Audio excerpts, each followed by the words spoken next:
আমরা পরস্পরের অনেক বিষয়ে সমালোচনা থাকবে। আমি এর আগেও বলেছি, অন্তর্বর্তীকালীন সরকারের নানা কাজ দিয়ে আমরা সমালোচনা করব, আমরা কথা বলবো, কিন্তু তারপরেও ডক্টর ইউনূসকে আমরা ব্যর্থ হতে দেব না। ভারতের মতো একটি গণতান্ত্রিক দেশে এমন নির্লজ্জের মতো ওখানকার মিডিয়া, কিছু সাংবাদিক ওই একই ধরনের বয়ান তৈরি করছে। শেখ হাসিনা যেমন করেছেন, সে এক ফ্যাসিস্টের পক্ষ অবলম্বন করে বয়ান তৈরি করছে, এবং তাদের মনে হচ্ছে অনেক দিনের গুপ্তধন তারা যেটা মানে সঞ্চয় করেছেন, সেই গুপ্তধন যেন হাতছাড়া হয়ে গেছে।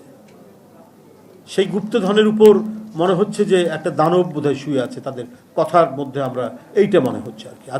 আজকে যে গণতন্ত্রের পথরেখা অনুযায়ী একটা গণতন্ত্রের চর্চা, অনুশীলন এবং একটা গণতান্ত্রিক রাষ্ট্র এবং সমাজের যে বিকাশ হওয়ার সম্ভাবনা যেটা তৈরি হয়েছে, এটা কোনোভাবেই তারা করছেন না, কি বলে, এটা সহ্য করতে পারছেন না। শুধুমাত্র শেখ হাসিনার মুখ চেয়ে। এটা কেন? এটা একটা গণতান্ত্রিক দেশের কাছ থেকে তো আমরা এটা আশা করতে পারি না। তাদের কেউ খাপছাড়া টাইপের কিছু মানুষ, তারা মিডিয়ার সাথে যুক্ত, বলছেন বাংলাদেশ আর থাকবে না, পার্শ্ববর্তী একটা স্বাধীন দেশ সে থাকবে না। সে কথাটাকে অ্যালাউ করছে কি করে ভারতের নীতি নির্ধারকরা?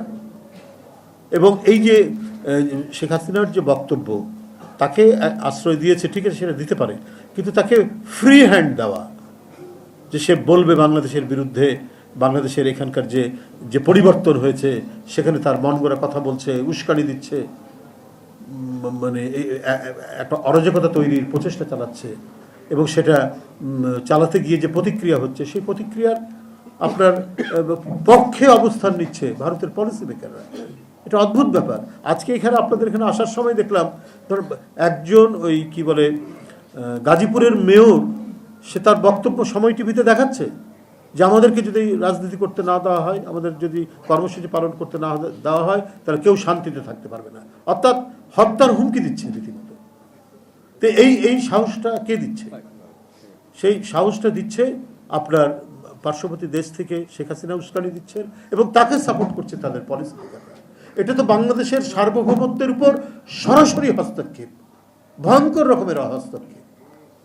এটা একটা স্বাধীন গণতান্ত্রিক দেশের উপর আরেকটি স্বাধীন রাষ্ট্র, এটা তো চরমভাবে আন্তর্জাতিক রীতি নীতি সমস্ত কিছু লঙ্ঘন করে এই কাজটি করছে।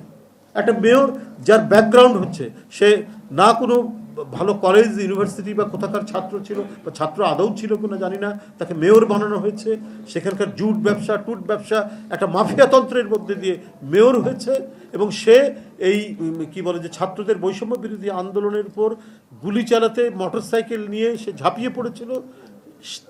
সে এখন প্রতিনিধিত্ব করছে শেখ হাসিনা। এই ধরনের একটা মাফিয়া টাইপের একজন ব্যক্তি। এটা তো একটি ভয়াবহ ব্যাপার। যাই হোক, আমাদেরকেও সবাইকে গণতান্ত্রিক শক্তির সপক্ষের লোকজন থেকেও সতর্ক পদক্ষেপ রাখতে হবে। কোনো নৈরাজ্যের কারণে কেউ যাতে কোনো সুযোগ না নিতে পারে, কারণ এটাও মনে রাখতে হবে প্রতি বিপ্লব কিন্তু উকি ঝুঁকি মারে সবসময়। এই উকি ঝুঁকি যাতে দিতে না পারে। আমাদের কাছে মানে বিভিন্ন রাষ্ট্রের বিপ্লবের পরবর্তী যে ভুলগুলো, সেটা যেন না হয়, সেটা দেখলে পরে আর কখনোই প্রতি বিপ্লব এখানে হবে না। আমরা গণতন্ত্রের রাস্তা দিয়ে আমরা এগিয়ে যাব, এবং দেশ বিরোধী, গণতন্ত্র বিরোধী এবং আমাদের সার্বভৌমত্ব বিরোধী, আমাদের ইতিহাস, সংস্কৃতি, আবহমান বাংলার যা কিছু আছে, সেইটার চর্চা, অনুশীলন এবং সেটিকে নিয়ে আমাদের এগিয়ে যাওয়ার ক্ষেত্রে আমরা কখনোই অন্যের হস্তক্ষেপকে মেনে নেব না।